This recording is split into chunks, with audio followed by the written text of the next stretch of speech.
Hey, beautiful souls. Are you ready to dive into some unfiltered conversations, dope vibes, and all the love that you can handle? Well, grab your favorite snack and drink because we're about to sip on some real talk, connect, laugh, and might even spill a little tea. So let's go.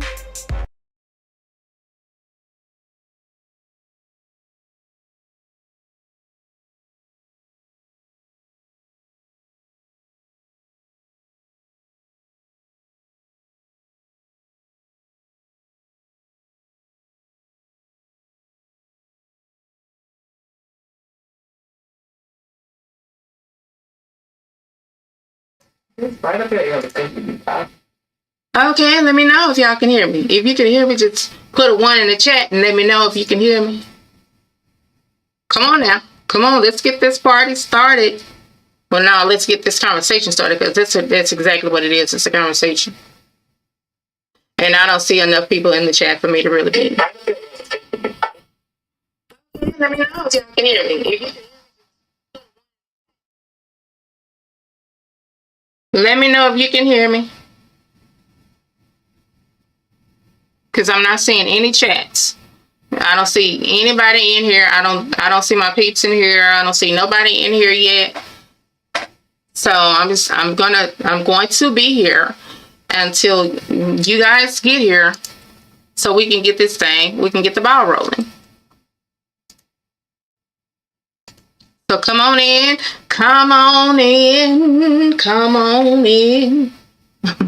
My daughter said I'm too fancy for her. But no, I'm not trying to be fancy. I just want to have a real dialogue. Hey there, sweet Nave. Get you? What's going on? How you doing? How is your doing?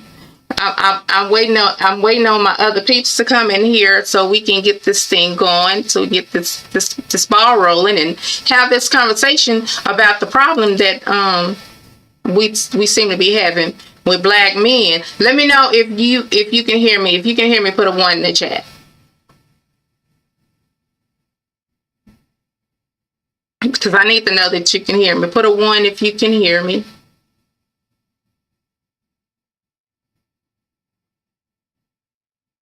Great. I'm doing great. I am doing fabulous.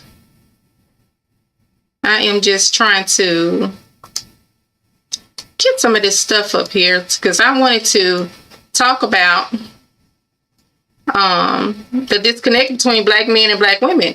So I know it's one because when I actually sent the invitation and in the topic it says does black men hate black women, and this one guy, he said hell yeah. And I'm like, how can you hate what you came from? I think that's a real question. You come from a black woman. So how can you hate what you come from? So I really want to know what the disconnect is, Let's have a real conversation.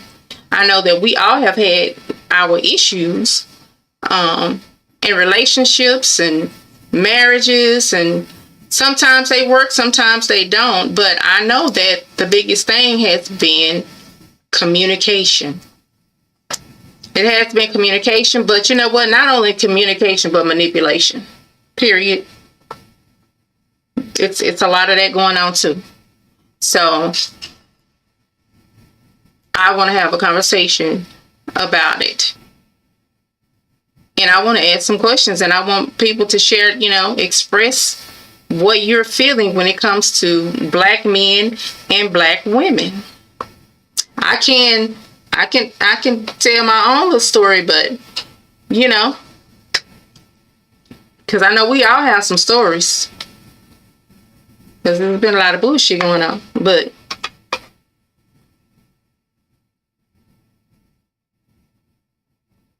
Nay, sweet Nay, go ahead. If you got questions, if you got something that you want to talk about when it comes to the dynamics of a relationship between a black man and a black woman, put it in the chat. because we looking at this. I've been looking. It's been like a long standing situation between black men and black women for a long time, and it just seems like it seems like everyone is against us. I know that that's not the case, because I do know that there are it's a lot of black love that's out there, but I've seen more and more situations where people are having problems with black men, really women being in the relationships with black men. Can you close my door, please? Thank you. Yeah, been in relationships with black men. I know that for myself, being in a marriage, ex-marriage now, but it wasn't like physical abuse, but I did deal with a lot of mental abuse. So with that being said, it's like, how much can we take as black women too? One guy, he said that we are too dominant in our relationships, and that's the problem that black men are having with black women. But you know what? It's not like this is something that we chose. We didn't choose to be in a situation like this. It's like we end up being in the situation as a matter of a fact. Let me let you hear something that some black men said, because not everything is negative, but God, it's a lot of negativity that's going on with my brothers, and I need for them to step up. And it's this mental abuse, and it goes both ways, and that's definitely a fact that it does go both ways. But this is something that I heard, and I would really love to hear what other men think about what they think about what Dr. Kumar said. Let me let you listen to what he said. Oh, this is not him. Until y'all need them, whether it's for their body or you need them financially, whatever the situation is. Y'all motherfucker don't have that same energy when you need the black woman. But just as soon as you feel like you're in a position to where you don't need that woman no more, now she this and now she this, y'all nigga need to get some nuts and go back to the drawing board and regroup. Because y'all got the game fucked up. Ain't nothing better. When I say nothing, I mean ain't nothing better than a black woman that knows who she is, confident, walking in her motherfucking purpose, or just her own motherfucking crown, and can goddamn stand with the best of them. Yeah. So put some respect on these women name, man, and stop devaluing women, man, because you came from the very black woman that you disrespect on a day-to-day basis. Put that in your motherfucking coffee mug and drink it. For sure, free game. So tell me, what y'all think about that? Because that's a fact. You come from a black woman, so how can you hate what you come from? How can you hate what you come from?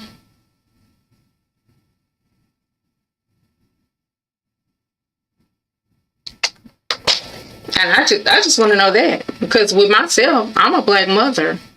I'm a black sister. I'm a black auntie. I'm a black grandmother. So my thing is, what can we do to get to a place where we can get a better understanding with each other? That's definitely my issue. How can we get to a place where we're all on the same page? Because it's like a communication issue that we continue to have, with the brothers. So I just want to know.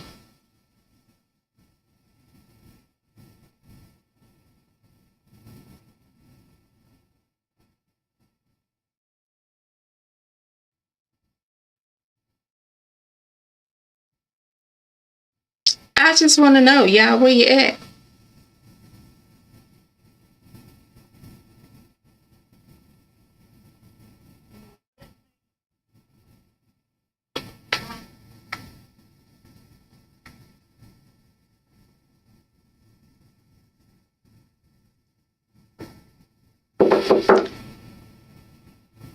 Really? Like all in my life like that?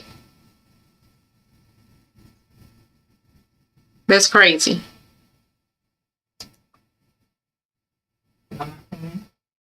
I'm on live.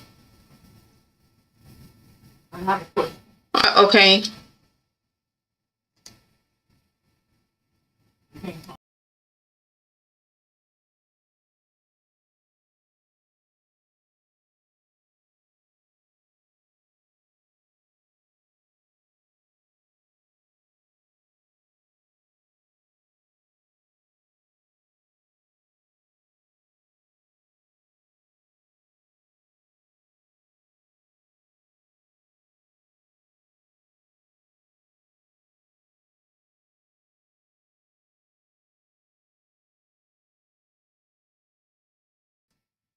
Then I get interrupted. You know, it just seems like you just can't never have some time to yourself to have real conversation.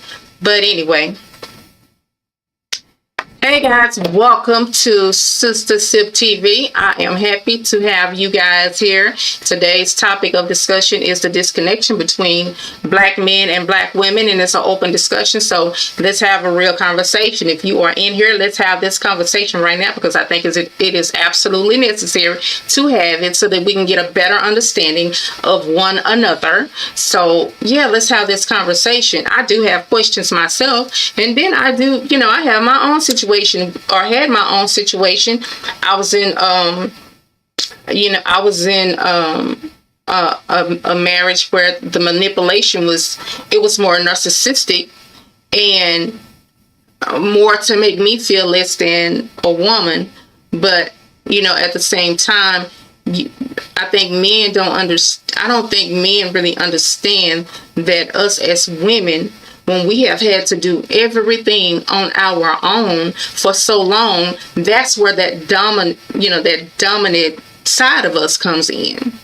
So it's not that we are not in touch with our feminine side, our softer side. It's just that when you have been a person that has had to basically do everything on your own all the time, it's kind of hard to be led. And I think that, you know, with black men, that's where a lot of patience, like they don't have the patience to deal with women like us, you know. But it does not mean that, you know, we don't deserve to be treated well because we are dominant women. So my thing is, I honestly just want to know why. Because you know what, when you're dealing with a narcissist, as I dealt with a narcissist, and dealing with a narcissist, they can be very, they can make you question your confidence. They can make you question your sanity. Like when you know something is right, and then all of a sudden it's like, damn, was I really right? Is he right? So it's like he's questioning. They will make you feel less than, and I don't understand. I don't understand why a lot of black men, and I'm sure it's not just black men, I'm sure it's all men, but right now the conversation is not about black men, it's about us. I mean, it's not about other people, it's about black men right now. And why y'all tend to hate us, because I did hear one guy say, yes, he does. He hate us.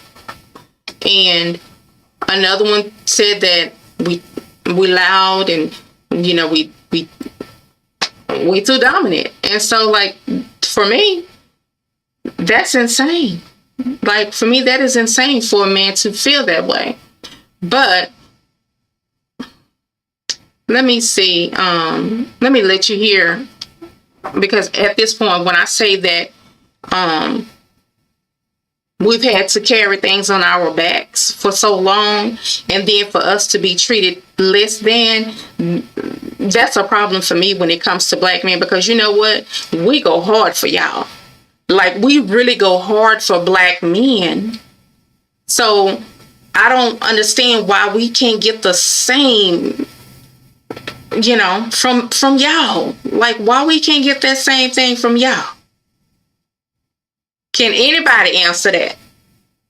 Because we do carry black men on our backs, and we have carried black men on our backs for forever. Not just black men, black children, just everybody. We've carried it. So I think that we deserve to be treated with respect, And I've heard, it's just different stories that you hear from black men when they have this conversation about black women. But like, what ways can we come together to communicate better? Like, how can we, hey, banter, how can we come together as one and make the situation better? Like, seriously. Now, as black women, and I know that y'all coming in here, and I know that it's probably going to be more women that come in here anyway to have this conversation about the disconnection with black men and black women. But this is what Dr. Kumar said about thank you. You can hear me, right? Y'all can hear me well, right? Let me know if you can hear me. Put a one in the chat if you can hear me. Let me know that you can hear me and that I'm coming through nice and clear. I am doing fantabulous. I am doing great. I want to have this conversation. I don't have my camera on full because of things that I wanted to share. Hey, MK. Hey, famous. Yay. Y'all coming on. Come on in. Come on in. I sing to y'all. But really, I actually do sing for real. But that's not what this is about. I'm not singing today. I leave the singing to MK, but I used to sing. I used to have a band, so yeah, I used to sing. But I have a couple of things that I wanted to share with you guys, especially when it came to, what's going on, and how I had a guy to say today that hell yeah, they hate black women. But again, like I said, how you gonna hate what you come from? And for the longest, as black women, we have carried everything. I mean, we've held down the homes. I understand that, back in the day, they had it where if you were on, well, I think we may still have that same issue, but where they took black men. Hey, the Journey. Hey, Journey. Hey, K-Cell. Thank y'all for coming up in here. Make sure y'all hit that like button and share and subscribe. I know y'all are already here, but I'm so happy you guys are here. But where we have, in my situation, like I am recently divorced. And with me being recently, divorced, it wasn't because of no physical abuse or anything like that, but it was because of narcissistic behavior and devaluing me as a black woman, and making me feel less than. And for a long time, I think that we stay in relationships way longer than we should. Hey, K-Cell. We stay in relationships way longer than we should. Here, let me add some moderators. up in here. I'm so glad y'all came in here. Thank you so much for supporting me. Let me hit some names here. Let me know if I missed somebody too. But I had we have had to carry a lot of things on our backs for a long time. And as black, as black women, we've already been stereotyped. And that's a problem. But I do want you guys to listen to what Dr. Kumar said. Let me see if I can pull him up.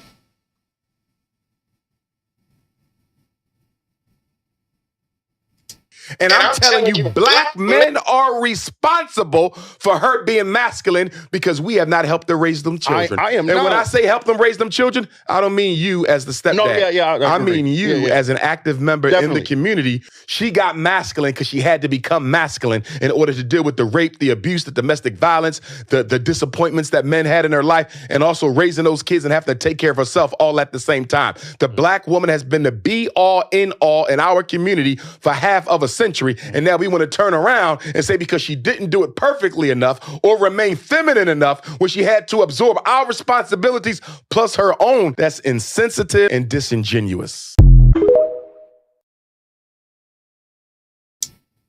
So what y'all think about that? What y'all think about that?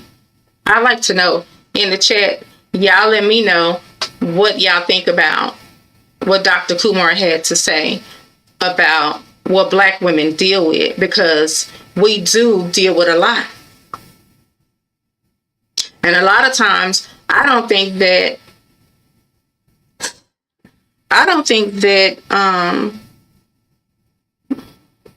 black men understand how it deals with our mental, because we're already judged by so many people already, and to be judged by you guys, it kind of makes for a hard frame. It kind of makes for a hard frame, So the shell is hard on the outside, but we're still tender on the inside. But I think that for women, it's about protecting self. It's just about protecting yourself. And I think that's really the bottom line. I don't think that all black men hate black women, because how can you hate what you came from? So it's a good and a bad side. So with you guys being here, tell me what your thoughts are. Hold on, let me see. Oh, okay.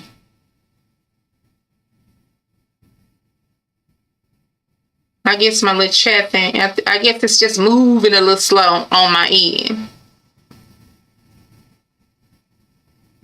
Thank you, Famous. I don't feel like black men stand up for us as much either. I really don't. I don't feel like we get the protection that we deserve. As a matter of a fact, did you guys know that I know that here in the States that 62% of trafficking is black women. And that's a real thing. 62% of trafficking is black women. And I'm going to share something else with you guys, because it really does bother me when I see, hey, Power and Redemption, thank you so much for joining. It really does bother me when I see the damn disrespect that we be getting. And I get pissed off, and I don't have no problem. And I think that's what I think that's what black men don't really like, because hell, I'm just gonna be real. I'm gonna say what the fuck I want to say, and you know what? It is what it is. Because at this point, you're not gonna be disrespecting me, and I think that is what the issue is. You think you can just disrespect us, and we're not taking it. We done dealt with enough. Like, seriously. 62% is very high. It's very high. Thank you guys so much for coming in, and please hit that like button. As a matter of fact, it's so high. Look at the numbers here, because you're not in the States, but I want y'all to see exactly what we have to go through here in the States and dealing with black men when we should be all one. Like, we should really be coming together. Now, let me see what, there was something that I wanted to share, because it's so damn, it's very hurtful. It is very hurtful, to deal with some of the shit that we deal with here. So, I'm going to share this with you. I want you guys to listen to this, because it's really true.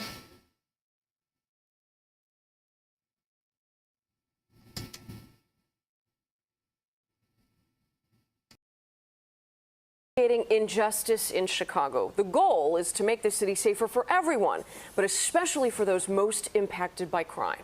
CBS 2 investigator Dorothy Tucker spotlights a troubling pattern that's been ignored for years, and Dorothy joins us now live. Well, Jim and Marie, we uncovered some unique facts and figures that revealed for the first time the truth about who criminals are really targeting. It's people who look like me. Our investigation exposes the causes and consequences of black women at risk. We begin tonight with breaking news. Reports of multiple people shot on the city's west side. It's all we think about. Multiple suspects walked up to the victim demanding his car. Our biggest fear. Breaking tonight, 4 teens, 3 15-year-olds and 1 16-year-old, all shot while on a front porch. Being the next victim of a crime. The man stumbled down the Chinatown platform, bleeding from his neck from a gunshot wound. But what are your chances? We're not just talking about 1 or 2 robberies here. We're talking dozens of them. Who's really the most at risk? Is it white men, white women, Asians, Hispanics, black men? No. It's women look like Tonia Thomas. It's scary. According to Chicago police crime data for 2020, when you look at all cases, count all the victims, black women are the most at risk. It's honestly, it's not fair. Unfair because that 67,000 means 25% of crime victims are black women. But they make up only 16% of Chicago's population. And when the CBS 2 investigators kept digging, we discovered even more disturbing data. Black women represented more than a third of kidnappings, 35% of assaults, 38% of batteries attacked and injured, 40% of rape victims. And let this sink in. Black women are 52% of human trafficking victims. Remember, they're only 16% of the population. To have to navigate through life knowing that you'll potentially become a victim of a crime, primarily because of your race and your gender combined, it's not fair. Thomas survived a rape. This is all the paperwork from the hospital. But she still feels the pain. What happened to me, it won't go away. It happened here, this West Side apartment building, at a friend's party. I did have a couple of drinks, but nothing too crazy. Pictures of a happy, smiling Thomas were taken just minutes before she felt dizzy and went to the bathroom. The police report details the horrors of the criminal sexual assault. I remember being in the bathroom with my the person who assaulted me, and I remember just trying to get out of the restroom, but I couldn't get out. The car was parked actually right there on the corner, right before the stop sign. Even when it comes to nonviolent crimes and reports where police record race, Black women, I couldn't believe it. like Evelyn Sparks, are targets. Black women account for 24 property thefts and 8%, car thefts 29%. Again, they're only 16% of the population. You could see it out the window. A 2019 Kia. I parked there every day. But in less than 10 minutes, it was gone. Photos of a trashed Kia found by police an hour later. Somebody to take something that you worked so hard for, it just makes you feel very violated. Why are they targets? Because they're, if you want to call it, easy prey. Yes, yeah. Geneva Brown is a professor of criminology at DePaul University. We just had an unfortunate Officer Preston who was killed. She was on her way home at 1:40 in the morning, and she was a target of a robbery. Disproportionately, Black women are working third shift jobs. Black women are in communities where there is a lack of a middle class, a lack of a economic foundation that would deter this type of behavior. Where they live, when they work, and listen to this, how are perceived by criminals put a target on the backs of Black women. You know that you're in a neighborhood where crime is the norm and not the exception. You're in a neighborhood where you know that the police are slow to respond. It creates that atmosphere where, unfortunately, you have people who feel empowered to become bolder or to continue to commit offenses until they're caught. Why does it always have to be me? When do I get a break? When can I have some peace? I hear those words quite often in the work that I do. Gabrielle Molden Carwell works as a trauma therapist, helping Black women cope with their emotional pain. It's disheartening and it causes self-doubt because something must be wrong with me. She knows the trauma of sexual assault, not just because she treats survivors. I've seen it in my mom. She's lived with it. I've seen it in my grandmother on my mom's side. I've seen it for myself. And how old were you? I was 12. In the year 2000, when this photo of a carefree little girl posed for the camera, masking her torture. It went on for about 6 months or so. I was angry.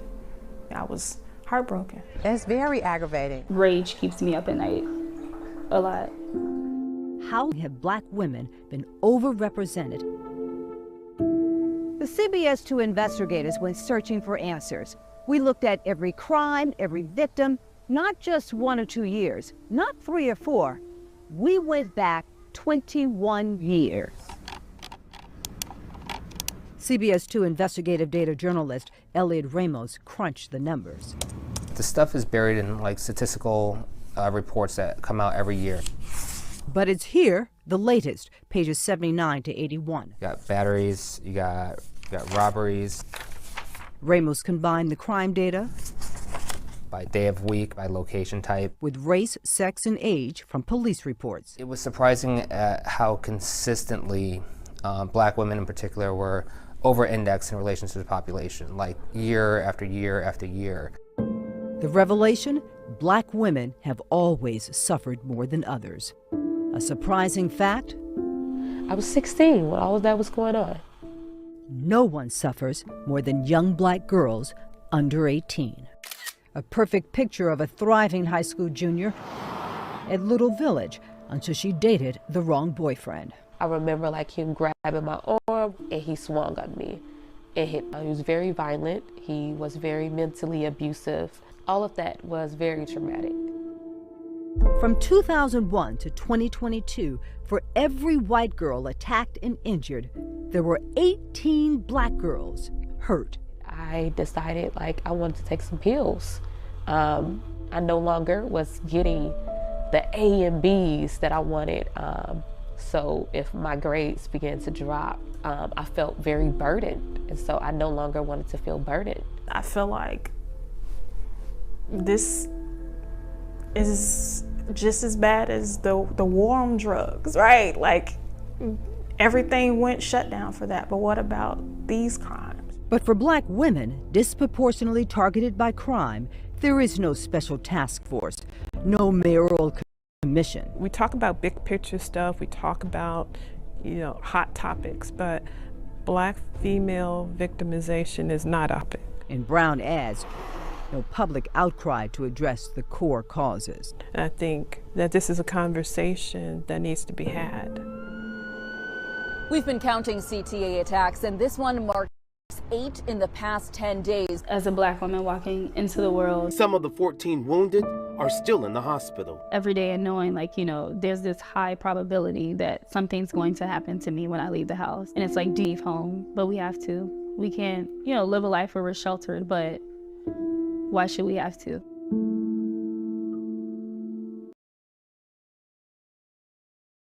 Think about that. I mean, like, what y'all think about that?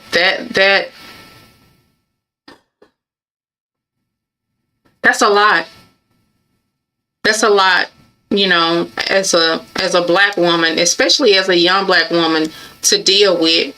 And then, to be the mother of,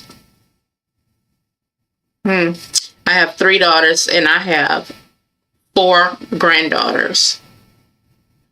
And I worry and I pray over them every day because of stuff like this that goes on in the States.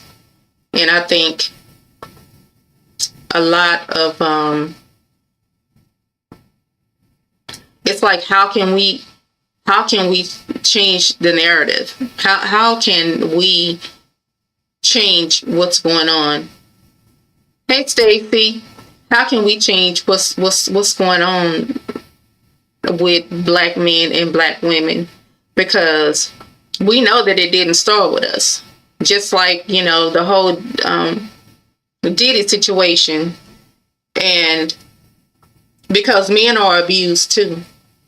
And so a lot of this stuff didn't start from us. It's just stuff that we picked up along with the way.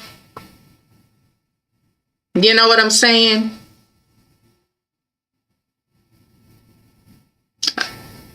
Okay. Yes, it has. Yes, it's a lot. Yes, it's a lot. And, and it's like my girls, they don't even really get out. And like, if they do go somewhere, like I tell them, don't take a drink from nobody. We see what the situation is going on with Puff Daddy, but it's so much bigger than Puff Daddy. And I hope and pray that he does spill the beans, name people, because it didn't start with him. That didn't start with him. That was a learned behavior. As a matter of fact. Let me see. All of it, honestly, to me, it's really just some bullshit. It's some bullshit. So I just need, honestly, I need Black men to stand up. I need my brothers to stand up for us and not continue to bring us down. I know it's not all Black men. No, it is not all Black men that does that. And I would never, ever say it is. Because again, like I said, I have daughters, granddaughters. I have a grandson. I have a son. I'm an auntie. But how can we get together? How can we get a better understanding with one another? Because I do believe that the biggest issue that we deal with, is the lack of communication. And if there's not really communication, then you're not really getting a good understanding. And that's what we're having to deal with. And we're listening to outsiders. We need to not be listening to outsiders and start listening to each other, because sometimes I know I'm guilty. I'm guilty of, talking over. I do that in a minute because, again, like when you've been the head of your household for so long, it's almost like you are the man of your house, even though I'm not a man, but I've been the head of my house for so long. It's almost as if you don't really know how to be the helpmeet, which is, if that was the design of things, you don't really know how to be the helpmeet. You still trying to learn how to get to that point. If y'all know what I'm saying. And I think a lot of times that's what happens, when it comes to being in relationships or being in situations, and then, guys get angry. I have been in an abusive relationship before, but physical abuse, but I was able to get out of that situation. But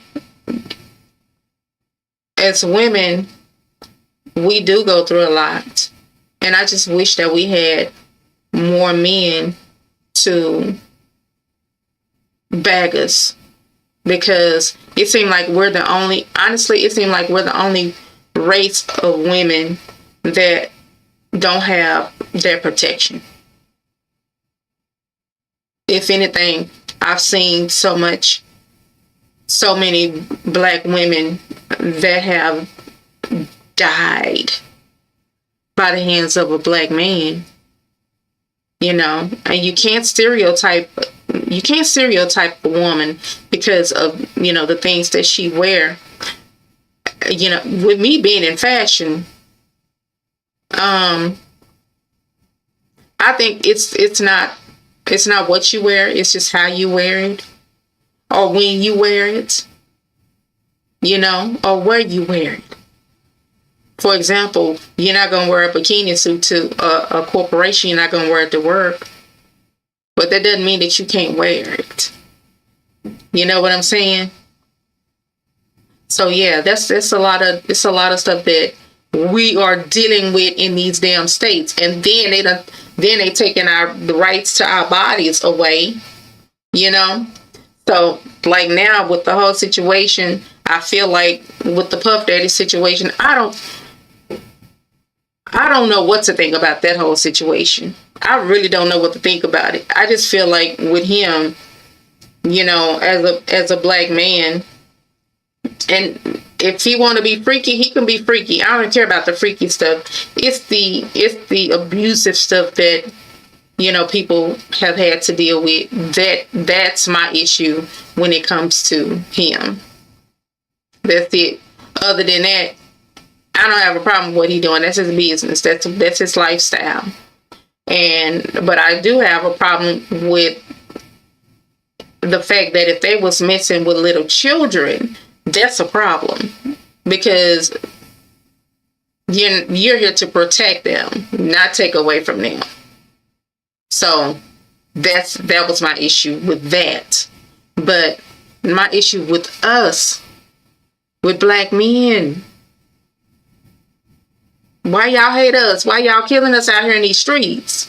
Because you just seen what they said. Black women, 62%. If the population is 13%, 62% are dealing with abuse and being hurt. I really, really, really would love to know the thoughts of a black man when it comes to that, and when it comes to why. I just want to know why. I really do. I want to know why. I want to know why it's happening. Why are we not being protected as black women and respected? Because you can't be in a relationship with a black woman and still go outside the relationship. And that goes for black women too. It goes for anybody. But you know what? It was one thing that I can't remember his name.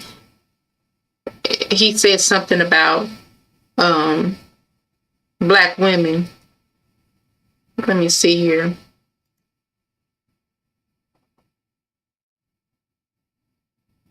Listen to this. A lot of men don't even like women. And it shows. It shows in their opinions. It shows in how they operate. It shows in how they talk with their friends. It shows that a lot of times men just go for women because that is the right thing to do. That is what we are taught up on. But a lot of men don't even really like women because you don't respect them. You don't see their worth. You don't understand them. You don't try to understand them. The only time a black man is able to actually respect a black woman is if it comes from trauma, is if she's putting money on his books, is if she's holding it down. That's the only time he's able to understand her, or if she's crying. But a lot of times when it comes down to black men, they do not really respect black women. They do not really appreciate black women. So you can't really, and I don't even talk about you. Yeah. I'm directing it to him, so you can't really say pick me. Because what it is as a gay black man, and I'm not even sexually attracted to them, I respect them and I honor them and I understand that they make it happen. But you can't a lot of y'all thoughts and opinions, y'all do not. You cannot say that because you don't know the emotional shit that we go through because we actually been in love with women.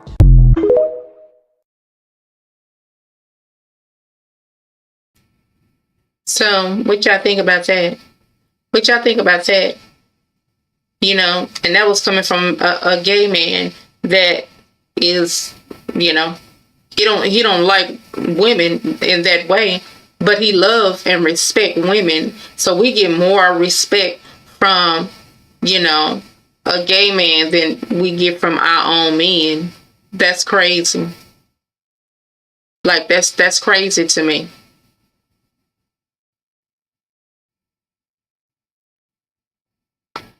I can only speak for myself. I wasn't raised that way. I have a black mother, and if I were to disrespect a black woman, would be like me disrespecting my own mother. Exactly. That's what I am trying to get to. Like, how can you hate black women when you come from a black woman? Hey, son. How the fuck can you hate a black woman when you come from one? Can somebody make that make sense to me? You know, it's crazy. But I feel like a lot of it is self-hate. I know that when it comes to the history of black people and the things that has gone on when it comes to black men and dehumanizing them in front of black women, you know, it's been ongoing. And I think that it has been handed down generations. I do believe that it has been handed down generations, and I don't understand it. I don't understand how, you know, I don't understand how the black man is scared of the white man. I do not understand that. And I think too, that's an issue too. It's like black women seem like, you know, they're stronger, but we ride for y'all. Like, I'm looking in the camera. We ride for y'all. We love y'all. We love black men. Like, honestly, I would be with a black man before I'm with any other man. So I need for black men to understand that we do love y'all, but we need to feel the love. Like I just showed, 62% of women that are being robbed, you know, SA'd. It's coming from y'all. It's coming from y'all. We need to change that narrative because I believe that we are stronger together. Real talk. We are stronger together. And I know that it's not all of y'all. I do know that. Because I know my son wouldn't dare. He wouldn't dare. And he loved his mother to death.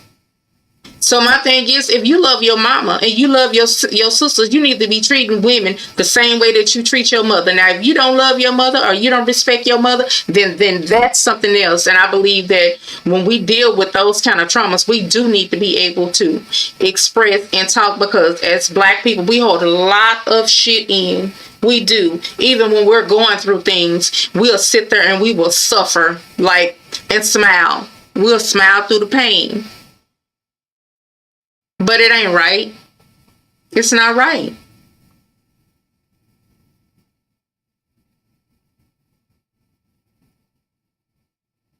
So the question is, how do we change the narrative? Some of the wounds are deep. I married men who had mother issues and trauma was deep and refused to get help, and the issues were in the bloodline, generations. And you know what? And that's just the thing. We need to break these generational curses. Somebody has to do it. Like we really need to break generational curses.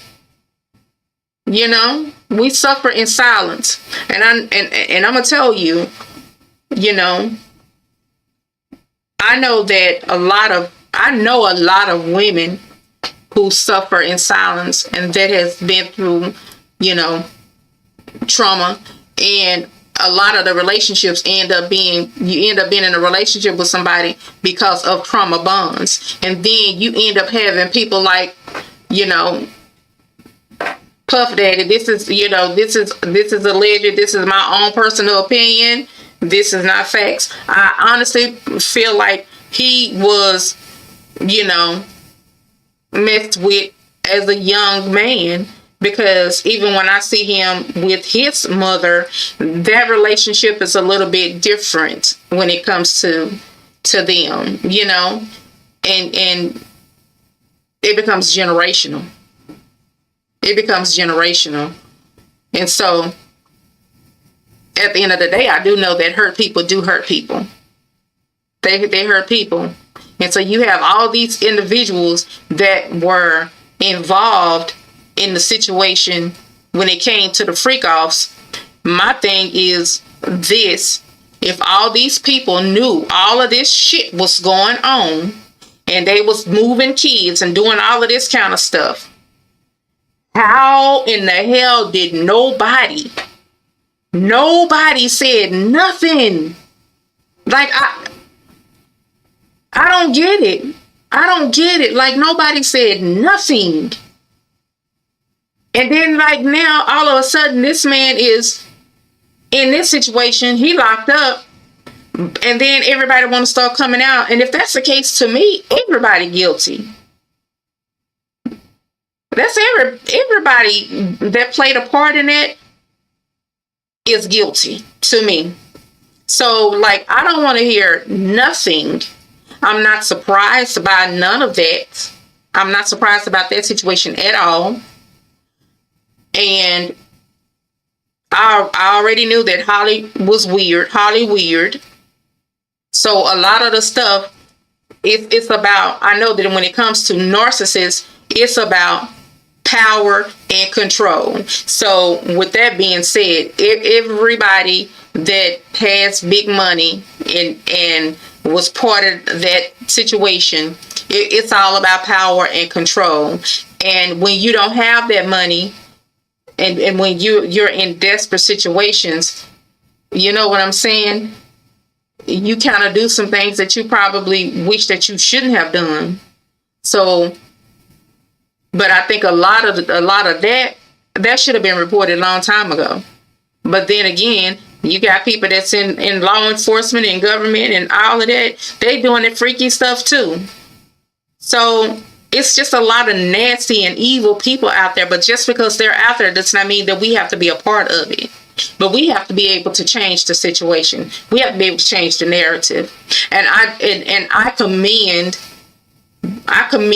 Black men that do tell us that we're beautiful, that do tell us that you appreciate us,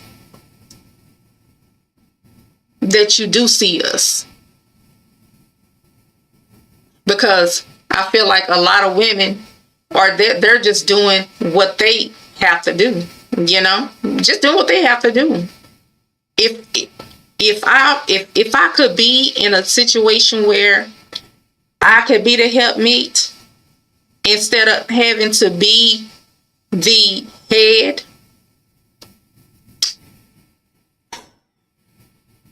I think that would be a beautiful thing, because it take a lot of, you know, pressure off of me as a woman. And that's why I feel like we have to do better when it comes to, you know, us communicating and getting a better understanding, you know, because we're not going to always agree. That's just the fact of the matter. We're not always going to agree, but at least we can agree to disagree, and still love each other and still go to bed together, and be happy, and not just going from pillar to post like, it's a lot of men that's doing. Yeah, it's a lot of manipulation and control. And we have to change that narrative. We really do. I was a magnet until I break the cycle. Healing is a process. It is a process. To each and every one of you ladies up in here, I love you all with my heart. And as long as I'm here with you all, I won't let a single soul disrespect any of you. Okay, Kate, that's what I'm talking about. Can we get some respect? Put some respect on our name. And okay, power, redemption, birds of a feather flock together. Sure, me, your friends and associates, and I can tell you who they are. Yep. I'm telling you, the manipulation, oh my God. Oh my God. And you know what? Even being in I am 52 years old. And even being this age, of course, I still don't know everything, but I know a few things.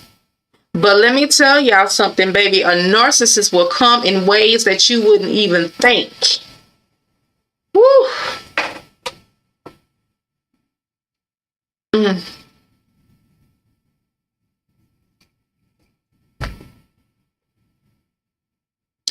And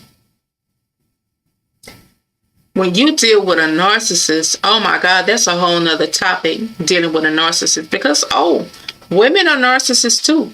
Don't get it twisted. It's a lot of women that are very narcissistic out there.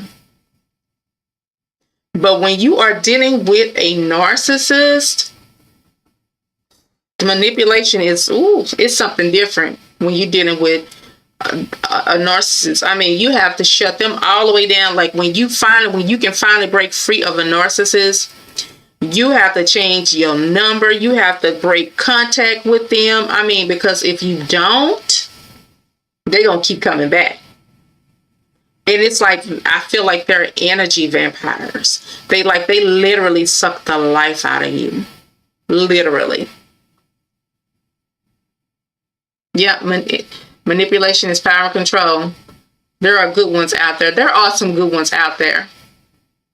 There are some good ones out there. And for the good ones out there, baby, let me tell y'all something. Y'all are so much appreciated. I love it.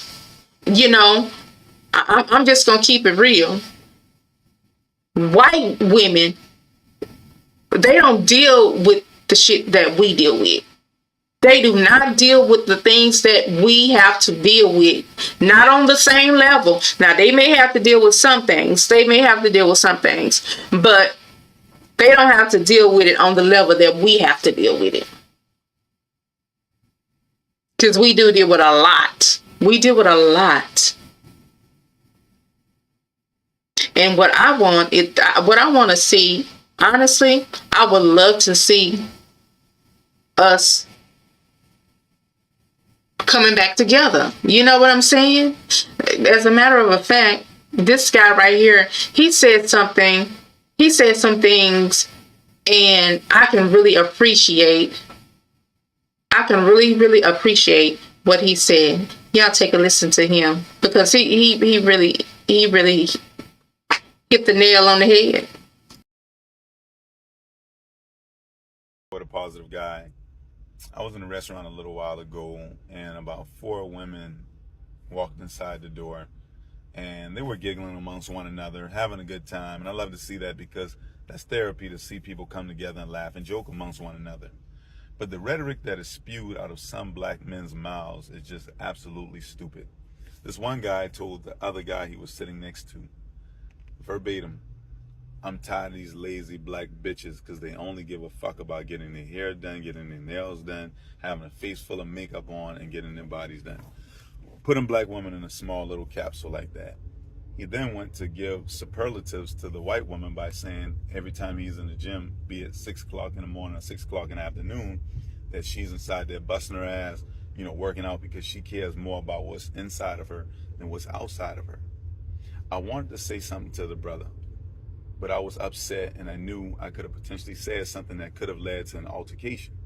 So I didn't say anything at all, because I also realized that a person forced against their will is a person of that mindset. Still, once you try to talk to someone about something and educate them on them being wrong, they still want to stand on what they feel. But do you understand the plight of the black woman here in America?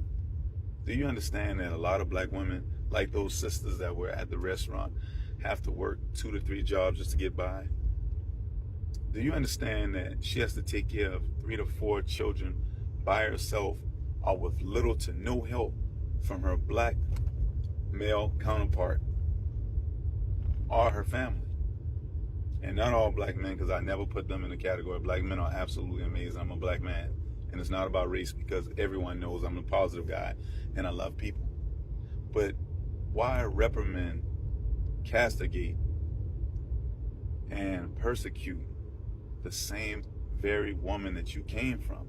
Why not encourage that woman? Why not, talk to people? See, a lot of times black women are doing these things, number one, because they're very stylish. Let's put that on the record. They're the most stylish women in the world. But they just want to feel good about themselves. That white woman that you see at the gym all the time, she has a husband at home. She has a significant other that loves on her, that encourages her, that tells her that she can be anything in the world that she wants to be, that kisses her before she walks out of the door and kisses her when she walks in the door, that coddles her, that just makes her feel that she's everything. And a lot of black men do that as well, but I'm speaking about this one particular brother right here. It's so sad that we can put a black woman in that one little category right there when she's so much bigger than that. She's so much better than what you think of that woman.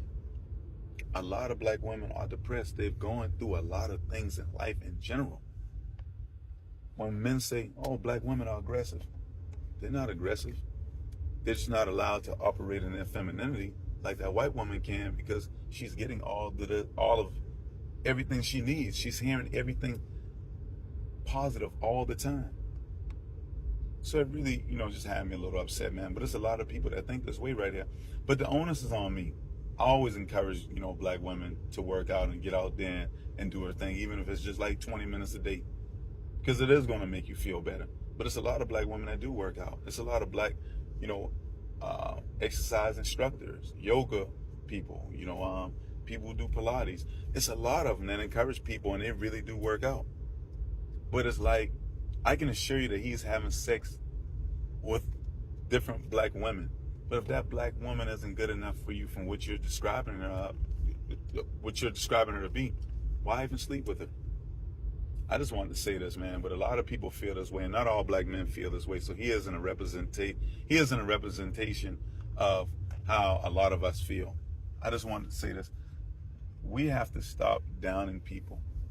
I love all women. I love women that wear weave, that don't wear weave. I love women that wear makeup, who don't wear makeup, who get their nails done, who don't get their nails done. I mean, we have to start loving on people more, encouraging them.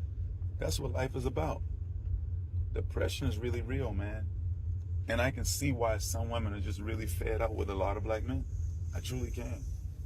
But don't give up, because we do love you. Positive guy.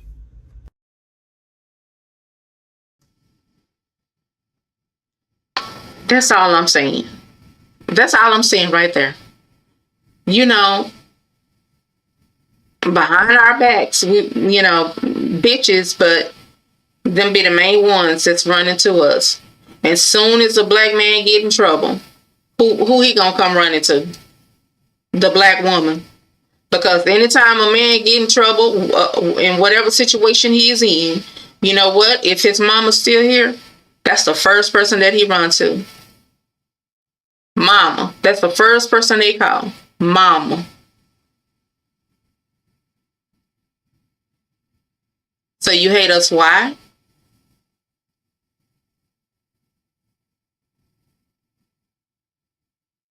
You hate us why? And we know that part of it is just, I think the biggest thing of it is the communication. And another thing is when you are dealing with women who came up, who was raised, by a single mom. If you're dealing with a woman that has been raised by a single mother, then she may seem to be dominant. And it does not mean that she wants to be in control of you or in control of the situation. It's just the way that she was raised. She was raised to handle business. And I know for a fact that we as Black women, we have to stop coddling these Black men. We have to allow them to be men. And I think a lot of times because of us growing up a certain way and being those single moms and it's not a man in the house with you, we tend to kind of baby those boys. And so when they grow up, they become the men that get angry because a woman wouldn't do this or wouldn't do that for them. And I think that has been the issue, which makes it generational. Because if a man say, well, his mama, if he did grow up in a 2-parent home, what are the chances that his dad, grew up in a 2-parent home, or his dad and mother grew up in a 2-parent home? Because we think about the generations, and let's just be clear, they lied to us when they said about when they talked about slavery. Hell, slavery didn't end until September of 1942 is what people need to understand. See, that's what I'm saying. They want to take all the history away, but this is history that has divided us instead of uniting us. And so that's something that we have to change. You know what I'm saying? We have to be the ones to break those curses. Okay, let me read some of the chat.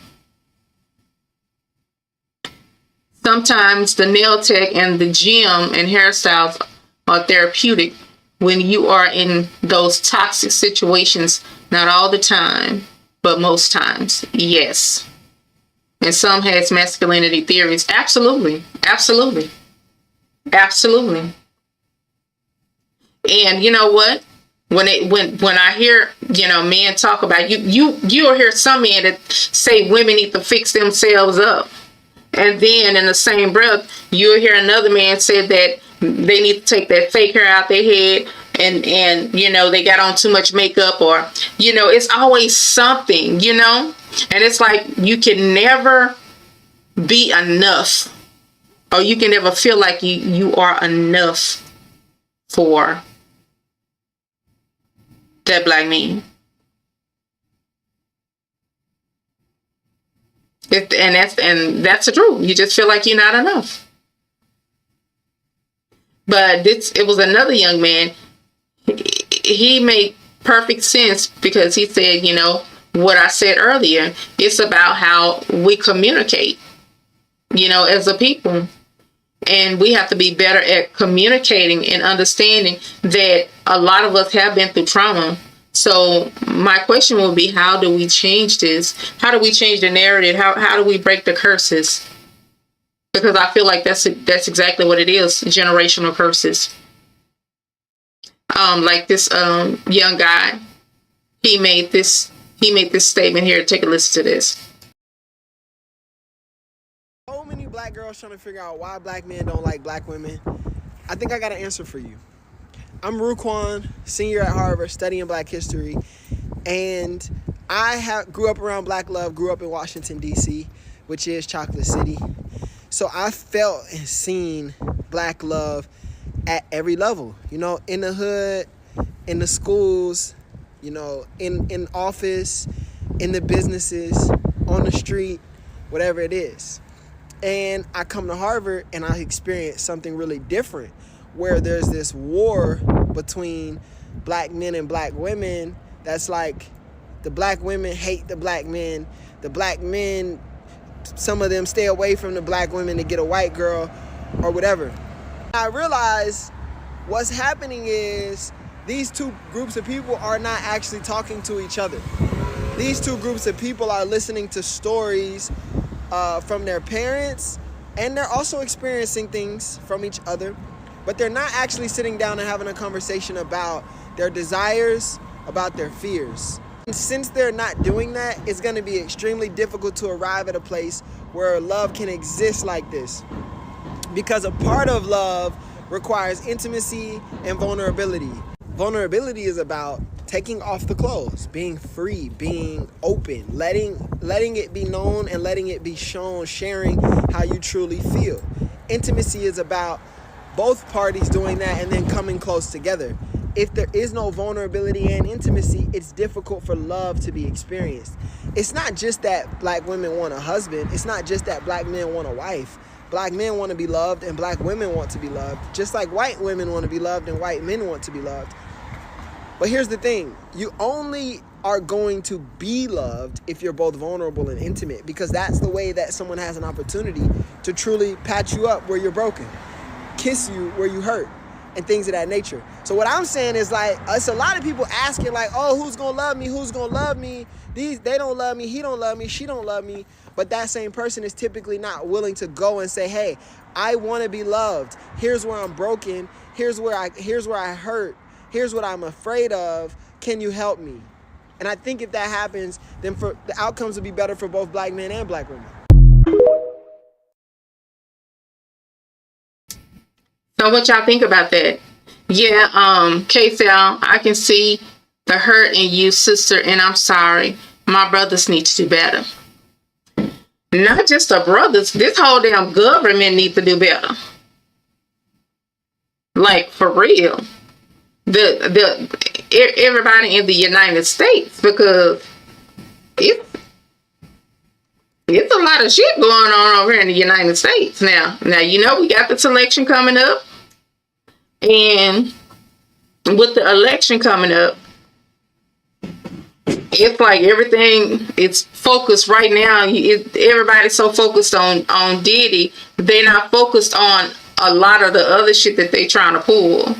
So yeah, it's a lot of stuff. It's a lot of stuff that's going on here. It's a lot of stuff going on here. That's about all I can say. You know, they've already taken women's rights away. You know, they're basically being forced to have babies. I don't know what that has to do with. I don't know if it just has to do with, honestly, I think people should have their own choice. Whatever they choose to do with their body is their own business. It ain't the business of the government. And they need to stay out of women's business and stay out of women's private parts, because that ain't got nothing to do with you unless she let you in there. Like, seriously. So yeah, I got a problem with that. So it's a lot of things that I do have problems with. And at the end of the day,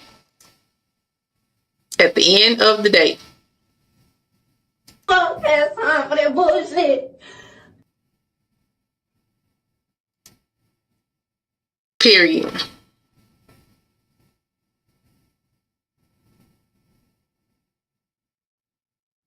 That's at the end of the day.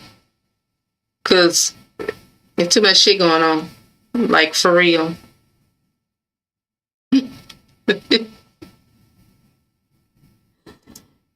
Too much shit going on, y'all. So what do y'all think? I want to know what y'all think about this whole situation and the disconnect between us as black men and black women. Cause it's one. It really is. Like, how can we create a safe space, you know, to really have open dialogue about what's really hurting us? Because I think that for black men, I know that black men are hurting and in situations. But I think that taking it out on Black women is just not fair to us. It's just not fair to us. I think that that's misplaced. I think it's misplaced anger. And instead of beating on women, have a conversation with them. That misplaced anger is what gets people to, fighting, and you end up finding women dead. Like, it was a young lady that took an Uber here, and the Uber driver, he said something to her, and she ended up saying something back to the Uber driver, and he killed her, and he essayed her after he killed her.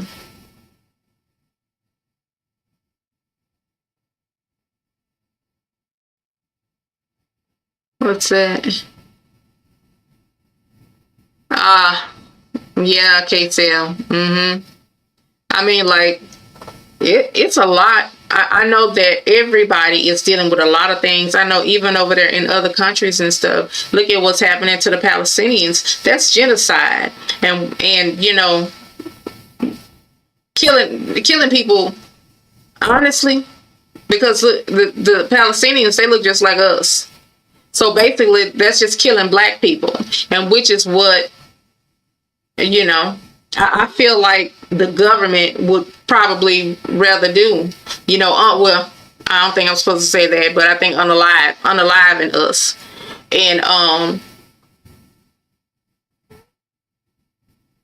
right now, that's what's happening over there. That's what's happening over there. And the thing is, those missiles and stuff, it's coming from our government. So basically, it's just about war to them. Like, and it's just a lot that's going on. It's a lot going on in this world. And with that being said, I think that we should be able to at least come together and not be fighting with each other. This is the time where we come together, and because I promise you, it's strength in numbers. It's strength in numbers, and if we come together, we can be very powerful. I believe we can be very powerful. But we have to come together. We have to change the narrative. So that's it. That's all. We have to change the narrative. If we want something to be better, then we have to do better as people, as Black people. Because right now, I'm talking about us. I'm talking about people that look like me.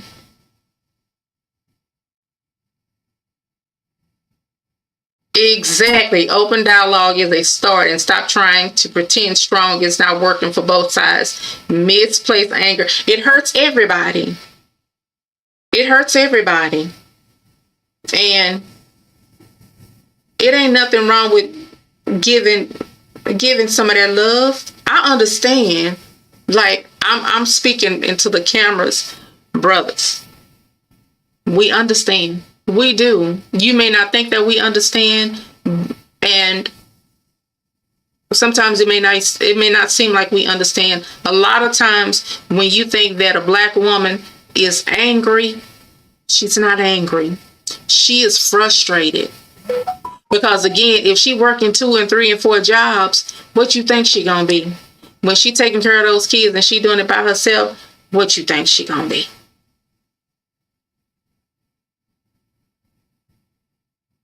She gonna be frustrated. So frustration is not anger. It's just frustration. And it may come out and sound like anger, but she's not really angry. So I think that that's the misconception that people have about Black women, that we're angry Black women. We're not angry. But let me tell you something. We will give you the energy that you give us. Because at the end of the day, we're gonna demand the respect that we deserve, and people don't want to give it to us. Y'all not the only ones that have to go through the bullshit with the other people. So when you going through the bullshit with the other people, that's when you should be coming together, and y'all should be having that conversation. Like, this EMF, I have to deal with this EMF today, and then that's, y'all, you rant about it, and you listen to each other, and you come together, and you get an understanding. And just be happy to be together. But I'm so glad that I have you to talk to about this bullshit that they've been pulling. That's what I'm saying. Like, I'm just gonna be honest. I'm gonna say this, and I mean this in the best way that I can possibly say it. Now, for me, I am definitely, I'm not prejudiced at all. I'm not prejudiced at all, because I do have, I got cousins that are, half white. I have cousins that are half Chinese. I mean, it's like a mixture. We're just like a whole big mixture. So I'm not prejudiced, but I will tell you that I'm gonna give people the same energy that they give me. If you come to me with that energy, I'm gonna give it back to you. That's just it. That's all. Because I can be nice. I can be nice, but I can be nasty too. If you're not coming to me correctly, and that's just the bottom line, and that should be for anybody. You want to be nice to people. You do be nice to people, but sometimes you can't be nice to everybody, because you cannot give your energy to everybody. Everybody don't deserve your energy. Everybody don't deserve. And when you cut people off, like when I cut people off, you cut. I'm done with you. I'm done with you. But like I say, you know what? When you get to be a certain age, when you get to be a woman of a certain age, it's just a lot of shit that you look at here. I'm on the other side of that hill now. I'm not on the upward. I'm on the other side of that hill. So it's about respect, and I'm not gonna sit here and act like that I'm perfect. Nobody is. Nobody is perfect. But you know what? Even though we're not perfect, we try to do better. Hi, Damien. Welcome. Make sure you hit that like button. I appreciate you coming in. So many divide and rule, segregation, separation doing in this world. All we need to do is just come together as one. Yes, man. If we came together as one, oh my God, that's exactly what I'm talking about. Like when I see a lot of it's a lot of blogs and stuff out here, and when I see them, talking about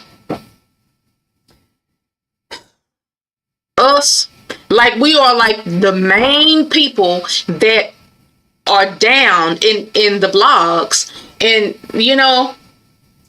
first of all, I'm a human being. So at a point, I could remember when I would just, we would all just talk about this, whatever somebody is doing, or whatever somebody is putting out there, and we'll all talk about it or whatever. But when you get to be older, it's like your thinking process is a little bit different. It's a little bit different, because now it's like, for me, what are they going through? What happened? And not just go and judge them, but what happened to why they're that way? Because you got to get to the root of the problem, and not just sit and talk about the individuals. What happened to, why are they that way? Because it's deeply rooted. It's deeply rooted. And then when you talk about people, that just adds on to it. It really does. It just adds on to it. So I do feel like we could do better, but we have to be open to having those conversations and not continue to hurt one another, but start healing one another. Because we need to heal. Like, we really do. We need to heal as Black people, because, man, it's bad. It's bad. And it's like people divide us, and people are in our ears, and, you know, they talking down on us. But shit, why we listening to them? Why y'all listening to that? Because, like, for me, like, if you my friend, or if you somebody that I love, guess what? Can't nobody come and tell me. Can't nobody come and talk negatively about you to me. No, you can't do that. And that's why people, they don't bring it to me, because I don't want to hear that. Especially if it's somebody that I love. No, we're not finna have that conversation. What's y'all problem? Y'all need to have a conversation. And I think that if we can do better at communicating with one another, then that's where, you know, we can be better as people. We would be a force to be reckoned with if we join. Baby, let me tell you something. If we all got together, like for real, got together, don't you know nobody will be able to fuck with us. If we got together as Black people, baby, they wouldn't be able to touch us. Period. We powerful. We are powerful people. But you know what? We can be powerful together. See, we've been letting I'm just gonna look. Let me just go ahead and let the hood chick come out for a minute, because you know what? I got some hood up in me. But if we got together as Black people, let me tell you something. They would not be able to fuck with us. Hollywood, none of that. Because you know what? What they do is take the money that we spend so much money with other people instead of spending it with our own. If we put our money back into ourselves and into our businesses, into our residents, into our communities, they would not be able to touch us.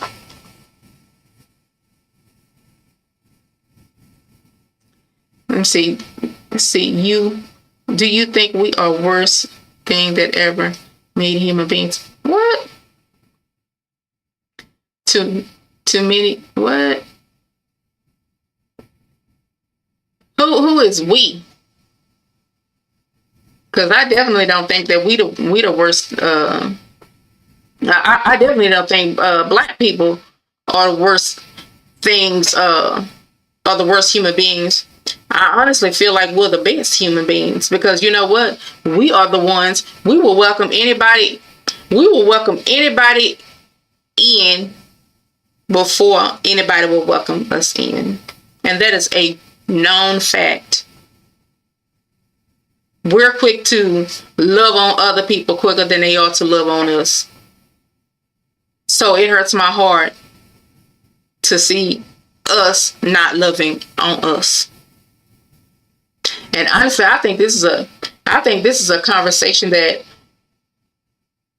we need to have more. And I think we're going to have a guest and do a part 2 to this, because I really think that we really need more conversations about the disconnection. And I think that's what people want. They want us to stay disconnected, because they know that if we came together, if we came together as one, they know. They already know. And I feel like they know. They know. They know. They know. The thing is, we don't realize it. Yes, we do. We need to support one another. We do, y'all. We need to start supporting each other. Like, I understand. I understand that everybody have their own things going on. We all have our own things going on, but I feel like it's gonna come a time when we're gonna have to.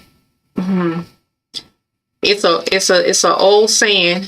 I guess I could just do this because I'm not using my thing no more. But it's an old saying. Shit or get off the pot. Shit or get off the pot. So what we gonna do, black people? Because we need to come together, especially now with everything that's going on. We definitely need to come together. Because it's a lot of real shit that's going on out here. And you know what? We always in last place. We're always in last place when it comes to it. We're not the ones that's ready. But I tell you what, we are the ones that always make a way, and we always seem to bounce back. But now we need to get ahead of the bounce backs. We need to be ready. Now we can be ready if we get it together with each other. We can be ready. Because I honestly feel like it's time to make some big changes. It's time to make some big changes. And you know what? We can make those changes. We can make the changes. We can be the change. But we have to come together. And we really do have to start communicating. And yes, first of all, if you go back to slavery, black women have always been strong. So that hardness that you feel like you're hearing, brothers, is, you know what? It's just passed down from generations to generations. It does not mean that we are not still soft. That does not mean that we're not still feminine women. It just means that we about that, and we know y'all about that. And if we both about that, then we can get that together.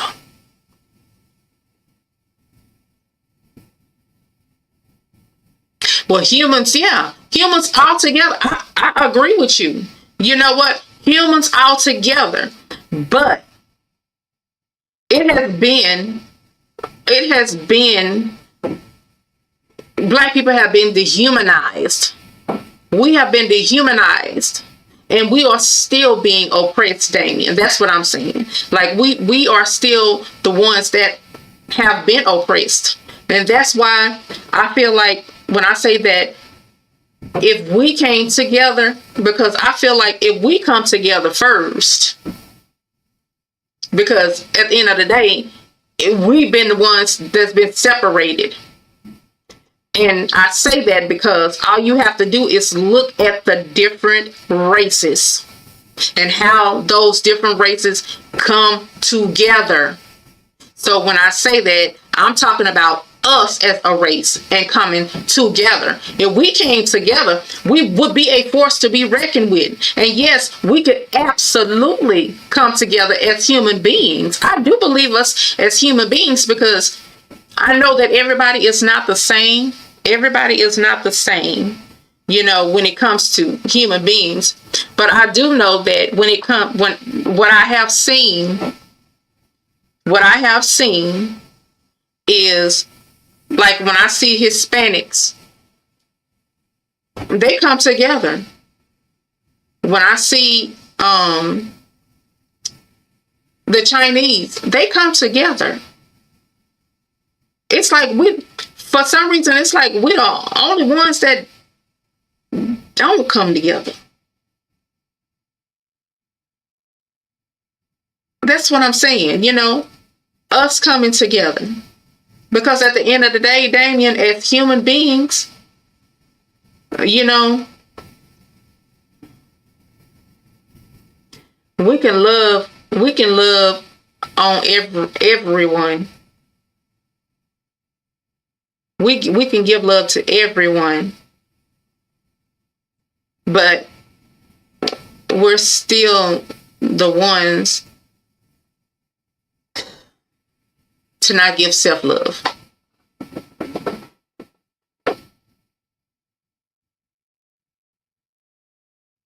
Why is that?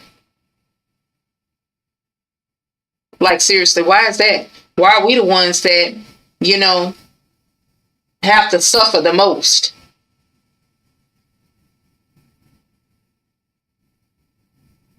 Absolutely. We also need to stop settling for the bare minimum when we could have so much more.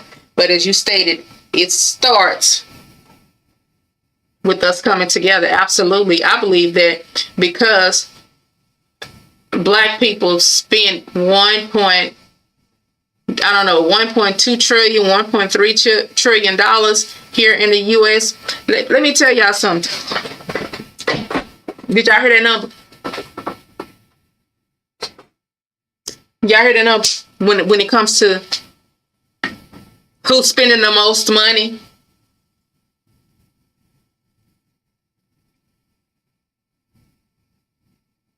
If we spending that much money, why the fuck are we still struggling?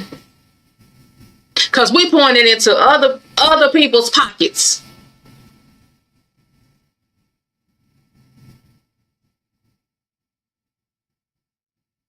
That's why they don't want us to come together. Because together we are stronger and we are rich. We are rich and we are stronger together.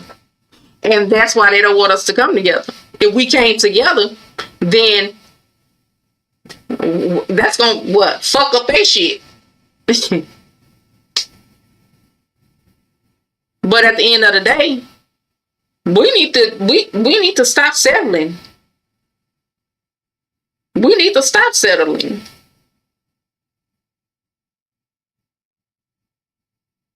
Because you know what? As human beings, I love human beings. I do.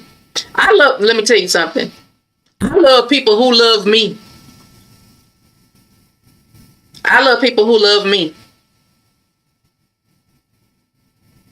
I don't care what color you are. You love me, I love you back. But if you hate me, because we see so much of that out here, and we get so much of it, I know that we get so much of it as Black women. But first of all, we got to stop hating ourselves. You got to give more love to yourself. But the energy that you give, it's the energy that you give. It's the energy you give. If you gonna bring that toxic energy, first of all, if you're gonna be toxic, get the fuck from around me, period. Because I don't need that negative energy around me, because my vibrations, they vibrate high. And I don't need that negative energy around me anyway. But we still gotta do better as, you know, a people. And we gotta stop letting people tell us who we are. Stop trying to tell me who the fuck I am. And stop trying to run my body. Stop. Stop. That's all I'm saying. That's all I'm saying. And I need my brother, man. If I'm in a situation, and I'm dealing with somebody, look here. I need that man, that strong Black man, standing right there beside me or behind me. You know, he know that I can handle my own. But if a push came to a shove, shit, he done moved me out the way, because at that point he done took over. Like, yeah, he done stepped in. Like, you know, I hey, when it comes to people. When it comes to human beings, especially the ones who think that they are superior over us as Black people, Damien. What we not gonna do is pretend. We ain't gonna pretend, because we know what the hell going on. And just like, you know, our Congresswoman Jasmine Crockett, She said that in some of their house floor meetings, and I know she, you know, some stuff that she probably couldn't even talk about, or if she said the things that she has heard, that would probably start a civil war in itself, especially when they talking about just annihilating black immigrants and shit that's coming into this country. First of all, y'all immigrants too. I'm sick of that. Like, I'm so sick of that. I'm so sick of this freaking government. I really am. I'm sick of people that want to be in control of other people. Be in control of your damn self until you can get some control of yourself. See, but then I feel like that's just a whole lot of narcissists that's running this government, that's running all of these countries. It's a lot of, it's time. It's really time to change. It's really time to flip the script. And again, if we all come together, we can flip the script. And if we all come together as human beings, that's not part of that elite group of people. That's not part of that 1%. If we all came together as human beings, we probably could change it. We could change that. We could probably change the whole government and get rid of that fake ass constitution. Because let me tell you something. It was never ever, I don't care what nobody say, that was never ever meant for black people. Because you was not considered a human being. You was not considered a person. So let's just keep that real. I like keeping it real. I'm just gonna keep it real. I wondered that myself. Our people definitely making them people rich, buying all these expensive brands and materialistic things. And when we try to get stuff, our stuff gets overshadowed. Exactly. And you know what, KCL? I feel like that's the reason. Honestly, I'm going to keep it real right now. Can I keep it real with y'all right now? Just let me know if I can keep it real with y'all right now. Put a 1 in the chat if I can just keep it real with y'all right now.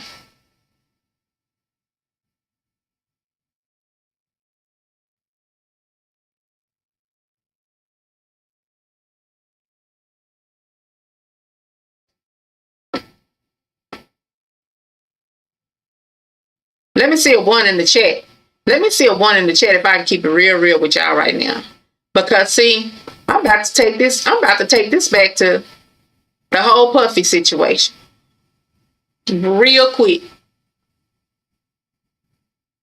Because that's why I say it's so much deeper than they trying to make this shit with Puff Daddy and and all them about this whole trafficking and the sex parties and all of that kind of shit. No.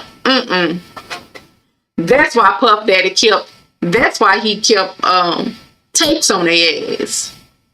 See, the real reason, let's just be clear. I feel like the real reason, this is my own opinion, I feel like the real reason why Puff Daddy is in the situation that he is in is because Puff Daddy got away from the parties. He got away from the parties. And he wanted to form a black party. He wanted to form a black party. Not only did he want to form a black party, so black people could start having shit too. He wanted to start a black party. And that was like a whole for them. Not only that, the DiBiagios, who own all the liquor brands, didn't want to pay him, wanted to rob him too. So that's why I said this shit is bigger than him. It's bigger than him. It's about keeping black people oppressed. you know what? They had to say, hell no. We'll let you have some money, but we're not gonna let you have all the money. We're not gonna give you what you really deserve. Because at the end of the day, you still black. And they have to remind him that he was still black. So that's why I say, when people talk about human beings, look at the human beings that's running these damn countries. Let's look at them. Because that's what it's about. That's what it's about. They want all the power and they want all the money and they want all the control. So at the end of the day, them the motherfuckers that need to go. Lock their ass up. Lock them up. I blame Puffy for playing the game with him. I blame him for getting in bed. I blame him for getting in bed with the devil. They can say he a devil and all this kind of stuff. Yes, the things that he did was very degrading. You don't mess with kids. Period. Point blank. I don't know if he did it or not. That's allegedly. You don't mess with kids. Period. They babies. You don't mess with the babies. That's just disgusting to me. But grown folks, y'all do what y'all want to do. Because y'all grown. Leave the kids alone. But it ain't about that. That's what they're trying to make it about. I feel like it's bigger than that. I feel like it's because he wanted to form a black party and he wanted what was rightfully his. And when he started asking for something that was rightfully his, now they got him locked up. Because you know what? I don't care what they say. They talking about offing people. Baby, they the ones that's been unaliving people for a long time. The ones that's running these parties, the ones that's in control, those are the ones that's been running people for a long ass time. So let's just be real. I wish they stopped, you know what? I wish they stopped with the bullshit narratives in prime time media. Because they full of shit. They only going to say what them people want them to say. They're not going to tell you the truth. They're not going to tell the truth. They're going to demonize them. They're going to continue to demonize them. And then you're going to have other people. They're going to have other people that look like us to come up there and do some more demonizing. But then when you look at who had all... Now, you got 120 women. That's the 5 silver suits with a white man.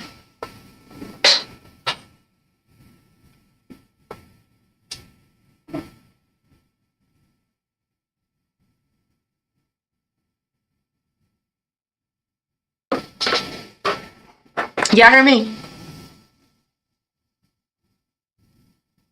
They done 5 silver suits with a white man to take all the black man money. And that attorney that y'all done found them silver suits with, he gonna get half of what y'all trying to get.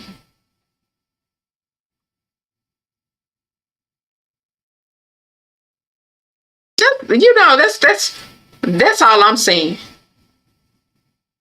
Anything to take us down.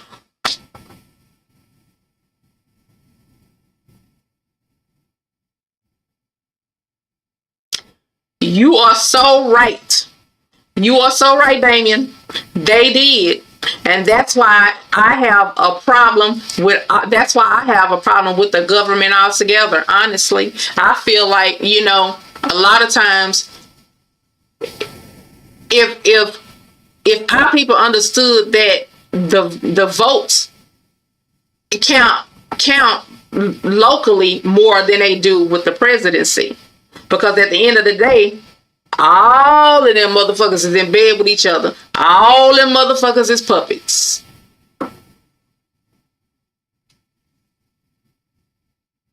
All of them is puppets. And it's all about the money. And then when you think about it, come on, y'all, think about it. Like, who actually runs the government? Who actually runs the government? Because the shit is deep when it comes to that. That's a whole nother, man, that's a whole nother situation right there, Damien. You said a mouthful, and that's a topic that we need to talk about too. I got plenty of topics to talk about. Plenty. And I have plenty of research that I have done when it comes to those topics. When it comes to those topics, oh yeah, I got plenty of research on them motherfuckers. Because, baby, let me tell you something. They dirty. They playing a nasty, dirty game. And they been playing it. Like, they been playing our face this whole time. But I think that, like, now, a lot of us are starting to wake up to the bullshit. And as hard as they try to, it seemed like as hard as they try to push and push and push, when it comes to the situation with Puff Daddy, the more that they push on him, the more our minds get to spinning. Like, nah, this is something else. This something else. Y'all can keep trying this. Y'all can keep trying to say this, you know, Puffy did this, Puffy did that. Puff ain't the only motherfucker that did that, but who told Puffy to do that and who allowed Puffy to do that?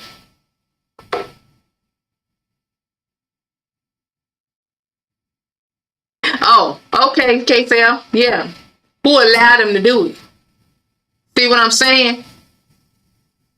Because if my calculations is correct, they said 2008. And y'all been looking at him since 2008. Y'all didn't give a damn about what he was doing and who he was doing it with or who he was doing it to. Because half of y'all was probably doing it with him. But that was just what y'all was going to hold over his head whenever he decided that he was ready to take on his own. When he was ready to come up with the Black Party. You ready to do your own shit. Okay. I tell you what, we're gonna go ahead on and put these cases on your ass. See, that's called bucking. They've been bucking. The black man. Yeah. So even when they, so all of that stuff and all those little tests and shit that they had to pass, if you didn't, this ain't no, this is an egg. And y'all know about the whole egg test, what they've talked about with the egg. Yeah. That didn't come from us. That's some shit that we picked up along the way because we learned it from them. That's why he in that situation.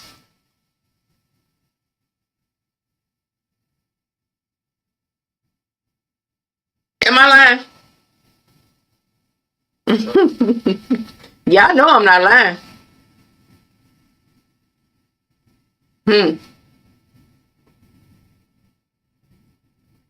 Y'all know I'm not lying.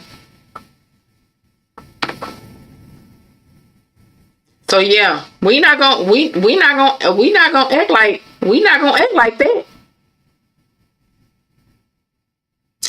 What people here have to realize, the United is a corporation. It's run like a corporation. Yep, absolutely. Hey, Inner Beauty. Yeah, absolutely. Corporations have presidents. That's right. That is exactly right. And that's why I honestly, we don't need no presidents. We don't need no corporations. That's why I say, you know what? It's the corporations that runs this country. I've been to said that. It's the corporations that run this country. Because even at the end of the day, let's just be clear. all the rules need to change, because even when you vote, even when you're voting, you still, it's crazy because you still got the electoral votes, and the electoral votes are the ones that decides who's going to be the president. What the fuck? How the fuck electoral votes is going to decide who's going to be the president when we all are supposed to be voting? It shouldn't be no vote above nobody else's vote. That's bullshit. That's why I say, you know what? Yeah, it's a lot of stuff that needs to change. It's a lot of stuff that needs to change.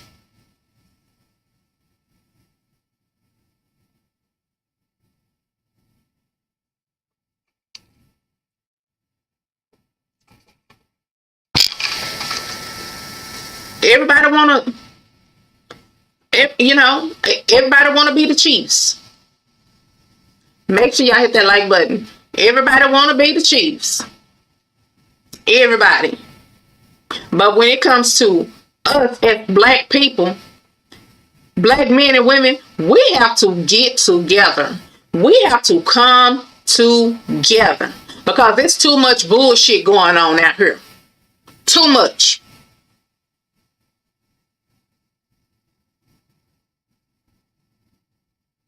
Yes, that's why that's exactly why I'm about to get off of here, because yes, we can talk about this, but this is a conversation that we're gonna have to do a part 2 with. We're gonna have to go part 2 on this one, so we can go a little bit deeper.